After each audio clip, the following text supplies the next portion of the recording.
जैसा कि आप सभी जानते हैं, सच की हमेशा जीत होती है और हमारी एक छोटी सी प्रयास आप तक बड़ी खबर पहुंचाती है। तो स्वागत करते हैं आप सभी का STS न्यूज़ चैनल पर। आगे बढ़ने से पहले आप इस वीडियो को लाइक और चैनल को सब्सक्राइब जरूर कर ले और साथ में बेल आइकन भी प्रेस कर ले। चलिए बढ़ते हैं खबरों की। बता दें, सुप्रीम कोर्ट ने मंगलवार को एक मामले पर सुनवाई के लिए सहमति जताने के साथ ही कहा है कि हर प्रकार के धर्मांतरण को गैर कानूनी नहीं कहा जा सकता। कोर्ट ने मध्य प्रदेश सरकार की एक याचिका पर सुनवाई के लिए सहमति जताई है, जिसमें जिलाधिकारी को सूचित किए बिना शादी करने वाले अंतर धार्मिक जोड़ों पर मुकदमा चलाने से रोकने वाले हाईकोर्ट के आदेश को चुनौती दी गई थी। कोर्ट ने कहा है कि हर तरह के धर्मांतरण को अवैध नहीं कहा जा सकता। जस्टिस MR शाह और जस्टिस CT रवि कुमार की बेंच ने मामले में नोटिस जारी किया और मामले की सुनवाई 7 फरवरी के लिए स्थगित कर दी। कंझावला मामले में मुख्यमंत्री अरविंद केजरीवाल ने पीड़िता की मां से फोन पर बात की। CM केजरीवाल ने पीड़ित परिवार को 10 लाख का मुआवजा देने की बात कही। इसके साथ ही मृतक लड़की की मां का पूरा इलाज करवाने का भी आश्वासन दिया है। आपको बता दें कि अरविंद केजरीवाल ने पूरे केस के लिए बड़ा वकील करने की भी बात कही। इस मामले को लेकर CM अरविंद केजरीवाल ने ट्वीट किया है। CM अरविंद केजरीवाल ने ट्वीट कर लिखा है कि CM केजरीवाल ने पीड़िता की मां से बात हुई, बेटी के न्याय दिलवाएंगे, बड़े से बड़ा वकील खड़े करेंगे। प्रधानमंत्री नरेंद्र मोदी एक बार फिर बच्चों से बात करेंगे। इस वर्ष परीक्षा पे चर्चा के आयोजन 27 जनवरी 2023 को किया जाएगा, जिसमें PM छात्र, शिक्षक और अभिभावक के साथ बातचीत करेंगे। आपको बता दें कि इस कार्यक्रम की मेजबानी शिक्षा मंत्रालय करेगा। PM के इस कार्यक्रम की जानकारी केंद्रीय शिक्षा मंत्री धर्मेंद्र प्रधान ने दी है। आपको बता दें कि माई गवर्नमेंट पर प्रतियोगिताओं के आधार पर चुने गए छात्र, शिक्षक, अभिभावक की शिक्षा मंत्रालय द्वारा PPC किट उपहार में दी जाएगी।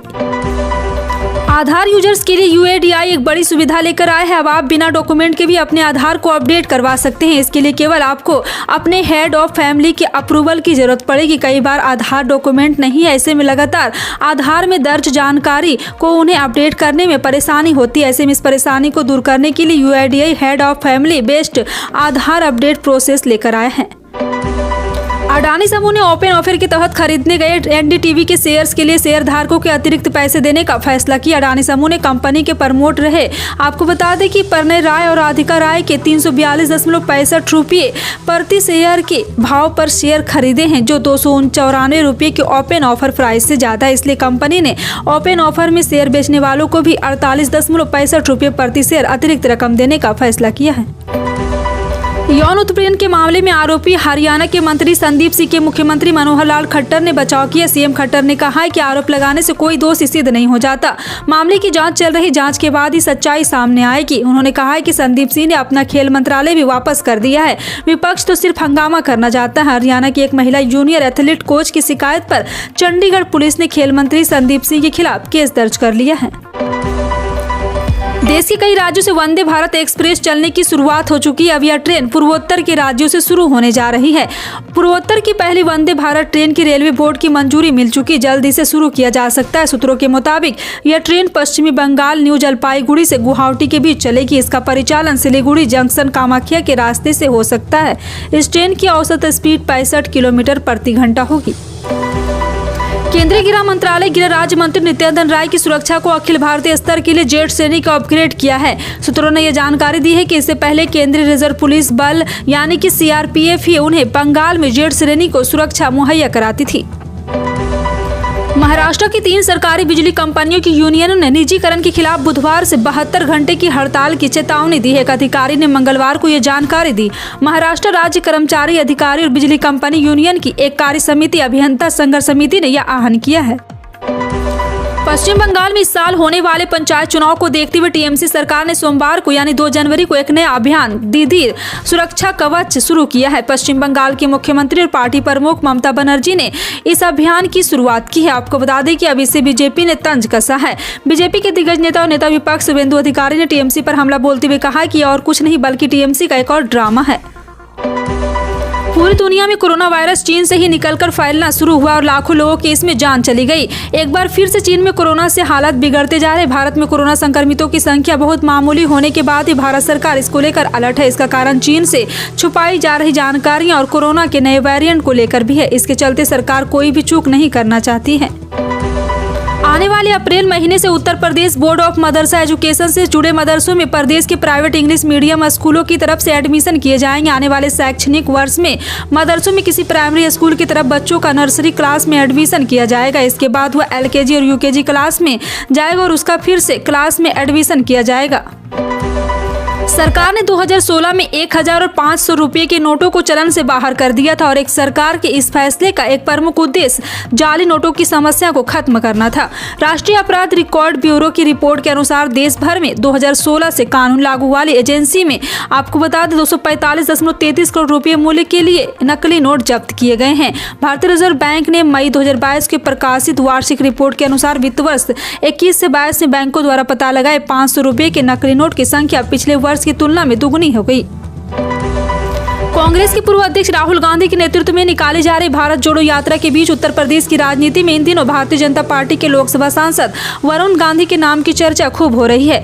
कांग्रेस के कई नेताओं समेत राहुल गांधी भी वरुण गांधी को लेकर बयान दे चुके हैं। दरअसल करीब 4 दशक पहले इंदिरा गांधी की आवाज से जिस नन्हे वरुण गांधी को लेकर मेनका गांधी निकली थी, वही अब वरुण गांधी के मन की बात भी सामने आई है।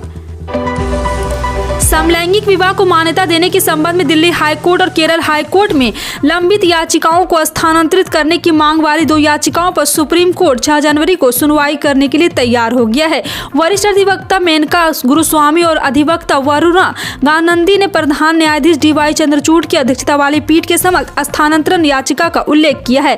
वकील ने तर्क दिया है कि समलैंगिक विवाह के लिए याचिकाएं 6 जनवरी को सूचीबद्ध की गई है। उत्तर प्रदेश के मुख्यमंत्री योगी आदित्यनाथ ने कहा है कि अब एक ही आयोग से बेसिक, माध्यमिक, उच्च और तकनीकी कॉलेजों में शिक्षकों का चयन होगा।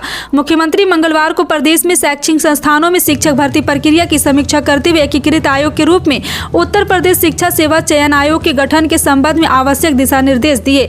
मुख्यमंत्री योगी ने कहा है कि प्रदेश के बेसिक, माध्यमिक और उच्च और तकनीकी शिक्षा संस्थानों में योग्य शिक्षकों के चयन के लिए अलग अलग पदाधिकारी बोर्ड आयोग संचालित है।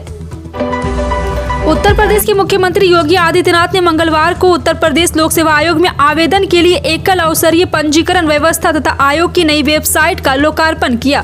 इस अवसर पर मुख्यमंत्री ने आयोग की भावी योजना, चयन कैलेंडर आदि के संबंध में आवश्यक दिशा निर्देश भी दिए। मुख्यमंत्री ने कहा कि 5.5 वर्ष में राज्य सरकार ने एक निष्पक्ष और पारदर्शी व्यवस्था के माध्यम से चयन प्रक्रिया की सुनिश्चित करते हुए 5.5 लाख से अधिक युवाओं को सरकारी नौकरी प्रदान की है। इस महत्वपूर्ण कार्य में उत्तर प्रदेश लोक सेवा आयोग की बड़ी भूमिका रही है।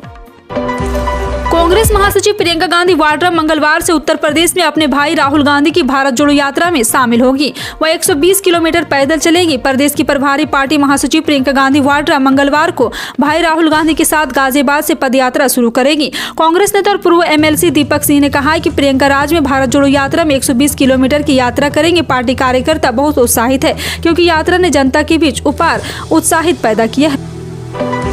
बिहार के पटना एयरपोर्ट पर मंगलवार को एक बड़ा हादसा टल गया। यहां बेंगलुरु से पटना आ रही गो फास्ट की फ्लाइट GH274 लैंडिंग के दौरान एक पक्षी से टकरा गई, जिसके बाद जोरदार आवाज हुआ। कोई बड़ा हादसा होता इससे पहले पायलट ने सूझबूझ से प्लेन की सेफ लैंडिंग करवा ली।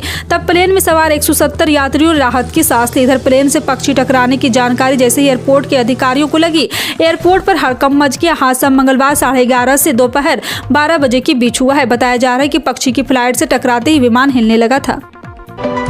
आयुर्वेदिक दवाएं बनाने वाले देश की सबसे बड़ी कंपनी डाबर इंडिया बहुत जल्द मसाला भी बेचेगी। कंपनी ने बादशाह मसाला में मेजोरिटी हिस्सेदारी खरीद ली है। बादशाह मसाला में 51% हिस्सेदारी खरीदने के साथ ही डाबर अब MFG सेक्टर में उतरने जा रही है। आपको बता दें कि आयुर्वेदिक दवाओं और खान पान सेक्टर में कंपनी को बाबा रामदेव की पतंजलि आयुर्वेद से टक्कर मिली है। उत्तर प्रदेश में जल्द ही राज्य की पहली ऑल वुमेन यूनिवर्सिटी बनाई जाएगी, यानी कि यूनिवर्सिटी सिर्फ महिलाओं के लिए होगी। गोरखपुर को ज्ञान का शहर बनाने के लिए यह पहला जल्द ही ऑल वुमेन यूनिवर्सिटी स्थापित की जाएगी। यूनिवर्सिटी की स्थापना बेंगलुरु स्थित एक मल्टीनेशनल रियल एस्टेट कंपनी की फंड द्वारा की जाएगी। इस यूनिवर्सिटी की स्थापना बेंगलुरु की कंपनी शोभा लिमिटेड की तरफ से की जाएगी। दक्षिण भारत की इस कंपनी का मकसद लैंगिक समानता और महिला सशक्तिकरण के लिए काम करना है। एग्रीकल्चरल प्रोड्यूस मार्केटिंग समिति बाजार में कपास, सोयाबीन, धान और ज्वार की फसल बेचने वाले किसानों ने इस बार बम्पर कमाई की है। खास बात यह है कि किसानों ने अक्टूबर से दिसंबर 2022 तक न्यूनतम समर्थन मूल्य पर 8,241.6 करोड़ रुपए की अतिरिक्त कमाई की है। इससे किसानों के बीच काफी खुशी की लहर है, जबकि उड़द, मूंग, बाजरा और रागी से जुड़े किसान MSP से भी नहीं पा सके। विश्व में हर साल जितनी सड़क दुर्घटनाएं होती उनमें 11% से अधिक हिस्सा भारत का है। दुर्घटना और उनमें जान गंवाने वाले लोगों की संख्या के मामले में भारत का नंबर पहला है। इनमें कमी लाने के लिए समय सीमा भी छूटती जा रही है, लेकिन इस साल तस्वीर बदल सकती है। रोड और वाहन इंजीनियरिंग के साथ साथ लोगों की सुरक्षा के लिए कुछ अहम बदलाव इस साल प्रस्तावित है। राजनाथ सिंह ने मंगलवार को सेना से जुड़े 28 बुनियादी ढांचा परियोजनाओं का उद्घाटन किया है। रक्षा मंत्री ने सैन्य तैयारी और सामाजिक आर्थिक विकास को बढ़ावा देने के लिए लद्दाख, अरुणाचल प्रदेश, सिक्किम और जम्मू कश्मीर के महत्वपूर्ण क्षेत्रों में पुलों और सड़कों सहित 28 बुनियादी ढांचा परियोजनाओं को राष्ट्र को समर्पित किया है। देश भर में तेल कंपनियों ने 3 जनवरी मंगलवार के लिए पेट्रोल डीजल की ताज़ा कीमत जारी कर दी और आज के बदले अपडेट में अनुसार आज भी पेट्रोल डीजल की कीमत में कोई बदलाव नहीं हुआ। 7 महीने से वाहन ईंधन का रेट जस का तस बना हुआ है। मालूम हो कि आखिरी बार 21 मई को केंद्र की मोदी सरकार ने वाहन ईंधन पर एक्साइज ड्यूटी घटाई थी, जिसके बाद देश के कई राज्यों में तेल के रेट कम हुए थे। सरकार द्वारा किसानों के लिए कई महत्वपूर्ण योजनाएं चलाई जा रही और इनमें से एक पीएम किसान सम्मान निधि योजना भी शामिल है, जिनमें सालाना 6,000 की आर्थिक सहायता दी जा रही। यह रकम उन लोगों को अलग अलग किस्तों में दी जाती है। तभी तक किसानों के अकाउंट में 12 किस्त ट्रांसफर हो चुकी है। अब किसानों की 13वीं का किस्त इंतजार है। सरकार द्वारा 13वीं किस्त जल्द ही ट्रांसफर की जा सकती है, लेकिन आपको बता दें कि बिना KYC करवाए कोई भी किसान को 13वीं किस्त नहीं मिलेगा, इसलिए जल्द से जल्द आप अपना KYC जरूर करवा ले। फिलहाल आपका इन सभी खबरों पर क्या कहना है, कमेंट सेक्शन में टाइप करके जरूर बताएं। इसी तरह की पल पल की अपडेट जानने के लिए जुड़े रहें आप अपने NTS न्यूज चैनल से। मिलते हैं अगली बड़ी खबर में, तब तक के लिए जय हिंद।